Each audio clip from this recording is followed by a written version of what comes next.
নোয়াখালীকে বিভাগ বাস্তবায়নের লক্ষ্যে সর্বদলীয় ঐক্য পরিষদের আয়োজনে বৃহস্পতিবার জেলা পরিষদ কার্যালয়ে ঘেরাও কর্মসূচি পালিত হয়েছে। বৃহস্পতিবার দুপুর ১২টা থেকে ২ ঘণ্টা ব্যাপী এই কর্মসূচি পালিত হয়েছে জেলা শহর মাইজদীর জেলা প্রশাসক দপ্তরের সামনে।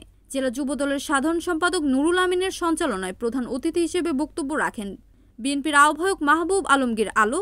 বিশেষ অতিথি হিসেবে বক্তব্য রাখেন বাংলাদেশ জামায়াতে ইসলামী নোয়াখালী শহর শাখার আমির মাওলানা মোহাম্মদ ইউসুফ, ইসলামী আন্দোলন বাংলাদেশ নোয়াখালী দক্ষিণ জেলার সহসভাপতি মাওলানা ফিরোজ আহমেদ, জেলা যুবদলের সভাপতি মঞ্জুরুল আজিম সুমন, জেলা স্বেচ্ছাসেবক দলের সভাপতি সাবের আহমেদ, জেলা ছাত্র দলের সভাপতি আজগর উদ্দিন দুখু, বৈষম্য বিরোধী ছাত্র আন্দোলনের নেতা আরিফুল ইসলাম, মেহেদী হাসান, সীমান্ত গণ অধিকার পরিষদের কেন্দ্রীয় কমিটির সদস্য আব্দুল জাহের, এনসিপি নেতা তুহিন ইমরান।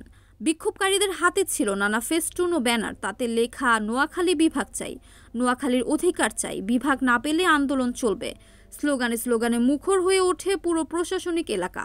আমি মনে করি ভাষা আন্দোলনে যে ৩ জন শহীদ হয়েছে, সালাম, জব্বর, রফিক, বরকত, প্রথম যে নামটি উচ্চারিত হয় সালাম সাহেব, তার বাড়ি বৃহত্তর নোয়াখালীতে। স্বাধীনতা সংগ্রামে যে 7 জন বীরশ্রেষ্ঠ, তার মধ্যে রুহুল আমিন সাহেবের বাড়ি আমাদের নোয়াখালীতে। সর্বোপরি আজকে সর্বজন শ্রদ্ধেয় যে নেত্রী, আজকে বাংলাদেশের ঐক্যের প্রতীক দেশনেত্রী বেগম খালেদা জিয়া, 3 বার প্রধানমন্ত্রী, ওনার বাড়ি বৃহত্তর নোয়াখালী। কিন্তু উনিও বরিশাল বিভাগ করেছেন, কিন্তু যেহেতু উনার নিজের জেলা উনি বলতে পারেন নাই, তো আমরা মনে করি বেগম খালেদা জিয়ার সম্মানার্থে এর নোয়াখালী বিভাগ যেন বাস্তবায়ন হয়। এটা মানুষের দাবি, গণমানুষের দাবি, সাধারণ জনগণের দাবি, দেশবাসীর দাবি। Mohammad Suman Bhuiyan, NAN TV, Noakhali.